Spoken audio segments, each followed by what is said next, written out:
Bonjour chers étudiants, j'espère que vous allez tous bien.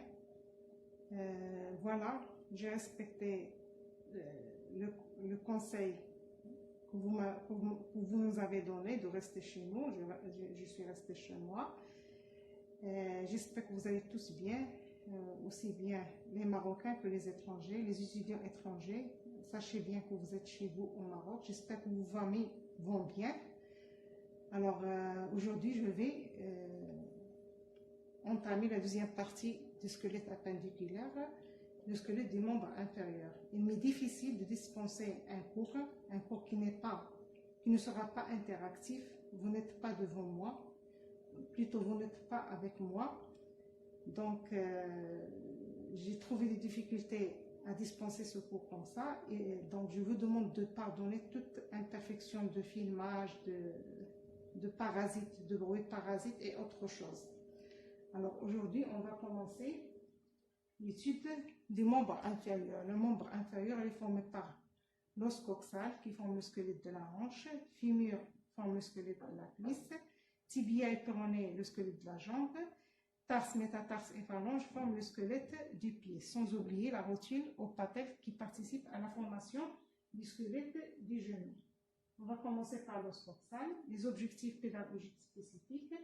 Définir l'os coxal, situer l'os coxal, donner la mise en place de l'os coxal, comme les autres objectifs des autres chapitres, décrire les éléments anatomiques suivants, description détaillée de la face interne de l'os coxal, la cavité cotyloïde, décrire brièvement, je dis bien brièvement, les éléments anatomiques suivants, les bords de l'iliaque, l'esclion, le pubis, le tronc obturé, donner le schéma montrant les trois constituants de l'os coxal, annoter les schémas suivants, vue externe, vue interne. Alors le cours il est configuré comme suit. Vous voyez bien qu'il y a trois cercles. Il y a le grand cercle, ce qui est bon à savoir. Ce qui est bon à savoir, il faut le savoir, ça va vous aider à comprendre ce qui est utile à savoir. Et bien sûr, ce qui est utile à savoir va vous aider à maîtriser ce qu'il faut savoir. C'est quoi ce qu'il faut savoir? Ce sont les objectifs pédagogiques spécifiques. Alors, l'os coxal forme avec son opposé la ceinture pelvienne. La ceinture pelvienne est l'homologue de la ceinture scapulaire. La ceinture pelvienne unit le membre abdominal au tronc.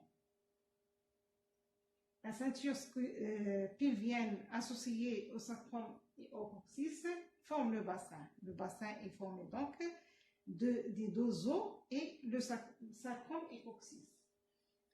Alors, primitivement, l'os coxal est formé, c'est-à-dire avant l'âge adulte, de trois pièces squelettiques, à savoir l'ilion, l'esquion, ou plutôt le pubis et l'esquine.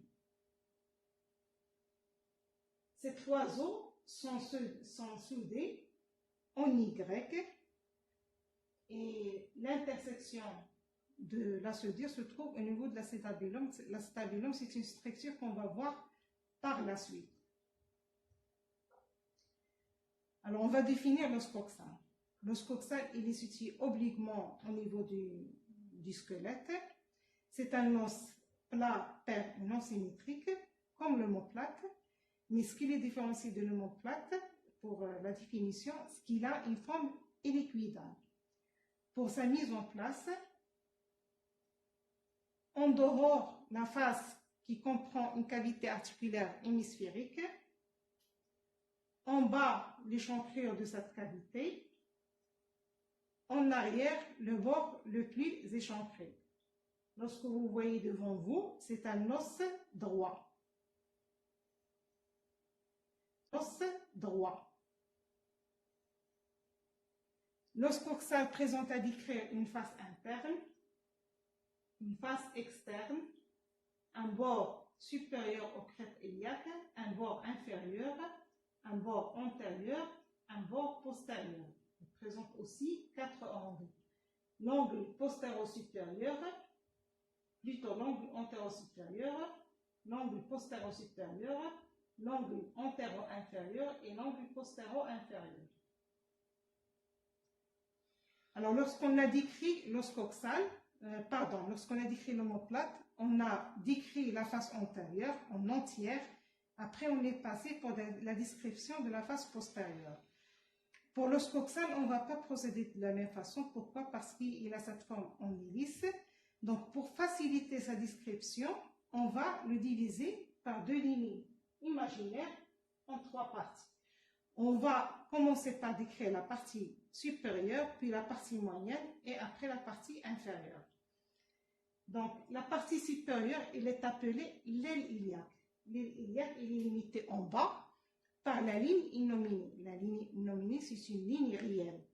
La ligne innominée du côté droit forme avec la ligne innominée du côté gauche et le bord antérieur de la face supérieure du sacrum, il forme un cercle, une ouverture si vous voulez, qui sépare le grand bassin,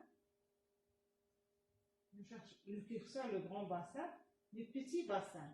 Alors je vais vous montrer le TP, pendant la séance de TP, c'est le grand bassin et le petit bassin.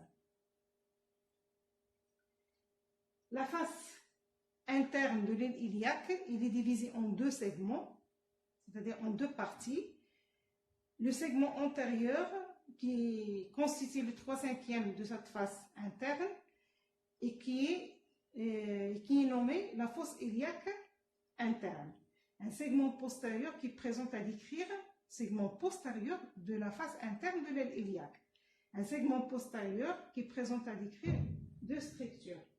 Il présente à décrire une facette articulaire auriculaire qui est taillée en rails, des stries en rails. Donc, ces stries, on les trouve sur toute l'étendue de la surface articulaire auriculaire, sauf à l'intersection où on trouve un trou. D'accord? Alors, cette surface articulaire, elle est formée par 2 branches. Une branche antéro-supérieure, courte, et une branche postéro-inférieure, longue. Ces 2 branches sont, comme vous le voyez, sont réunies à angle droit. Cette surface articulaire ainsi décrite, il est destiné à s'articuler avec la surface articulaire inversement conformée qui se trouve sur la face latérale de l'os du sacrum pour former l'articulation sacro-iliaque. Le segment postérieur de la face interne de l'aile iliaque présente aussi une structure appelée la tubérosité iliaque. Cette tubérosité iliaque est située au-dessus et en arrière de la surface articulaire auriculaire. La tubérosité iliaque donne insertion à 3 ligaments. Alors, la face interne de l'aile iliaque. La face interne de l'aile iliaque, elle est caractérisée par la présence de 3 lignes demi-circulaires, la ligne demi-circulaire postérieure, la ligne demi-circulaire antérieure et la ligne demi-circulaire inférieure. Ainsi, on a terminé la description de l'aile iliaque. On va passer pour la description de la partie moyenne, c'est-à-dire de la cavité cotyloïde. La cavité cotyloïde, il est profondément, cette partie de l'os est très épaisse. La cavité cotyloïde, il est profondément creusée dans l'épaisseur de l'os. La cavité cotyloïde reste à 3. Profondément, cette partie de l'os est très épaisse. La cavité cotyloïde, il est profondément creusée dans l'épaisseur de l'os. La cavité cotyloïde reste à 3. Pardon, je cherche le curseur. Il est séparé du bord postérieur par 3 cm environ, tandis qu'il affleure le bord antérieur, il touche le bord antérieur. Son diamètre vertical ne dépasse que de 3 mm, son diamètre antéro-postérieur. La cavité cotyloïde, il est orienté en dehors, en avant et en bas. La cavité cotyloïde présente à décrire 3 parties. Il présente à décrire le sourcil cotyloïdien, la portion articulaire. La portion articulaire elle-même est divisée en 2 parties. Une portion articulaire proprement dite et un arrière-flanc qui n'est pas articulaire. Et sur la face interne, la partie moyenne de l'os présente à décrire la surface quadrilatérale